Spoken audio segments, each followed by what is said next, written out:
கியாபே விஸ்வநாதம் அவர்களுடைய உறவினரை அழைத்து, அவர் ஒரு சமஸ்கிருத அறிஞர் அழைத்து, இந்த குறளோவியத்தை நீ சமஸ்கிருதத்துல மொழிபெயர்த்து கொடுன்னு சொல்லி அந்த புத்தகத்துக்கு முன்னுரையும் கலைஞரே எழுதியிருக்கிறார். செத்த மொழியில ஏன் புத்தகம் வர வேண்டும் என்று உங்க தாத்தா விரும்பினார்னு கேட்டோம். இதுவரைக்கும் உதயநிதி பதில் இல்ல.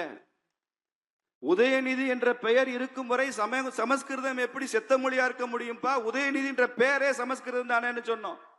உங்க தாத்தா சமஸ்கிருதம் தான், கருணாநிதி பேரு சமஸ்கிருதம் தான், உங்க பாட்டி தயாளம்மா பேரு சமஸ்கிருதம் தான், உங்க அம்மா துர்கான்னு பேர் வச்சிருக்காங்க, அது சமஸ்கிருதம் தான். உங்க கட்சிக்கு உதயசூரியன் சின்ன வச்சிருக்கீங்களே தம்பி, இந்த உதயசூரியன் பேரு சமஸ்கிருதம் தான்.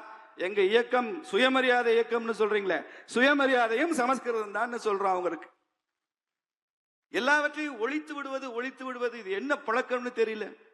மற்ற மாநிலங்களை பற்றி குறைத்து ஒரு திமுக எம்பி நாடாளுமன்ற அவையில பேசுறாரு. மத்திய பிரதேசம், உத்தரப்பிரதேசம், ராஜஸ்தான் இந்த மாதிரி மாநிலங்கள் எல்லாம் குறிப்பிட்டு இதெல்லாம் கோமுத்ரா ஸ்டேட்ஸ் அப்படிங்கிறார். கவ் யூரின் ஸ்டேட்ஸ். என்ன திமிரு கொழுப்பு, என்ன திமிரு திமுக.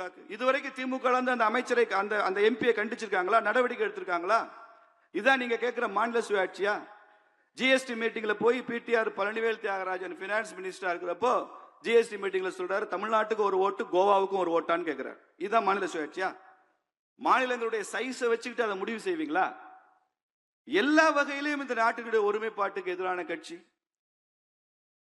ஹிந்திக்கு எதிர் புரியுது, மும்மொழி கொள்கை வேண்டாம், 2 மொழி கொள்கை. கருணாநிதிக்கு நாணய வெளியிடுங்கன்னு சொன்னீங்க, அதை ஹிந்தியில தான் கருணாநிதி எழுதியிருக்கு, தமிழ்ல எழுதல. கருணாநிதிக்கு வெளியிட்ட நாணயத்துல ஹிந்தியில தான் கருணாநிதி எழுதியிருக்கு. அது மாத்திரம் வேணுமா உங்களுக்கு? அப்போ anti God, anti India, anti Hindu, anti Brahmin, anti Sanskrit, anti north, இந்த மாதிரி ஒரு கட்சியை தூக்கி எறிய வேண்டும் என்பதுதான் 2026 தேர்தலில் நமக்கான வேலை.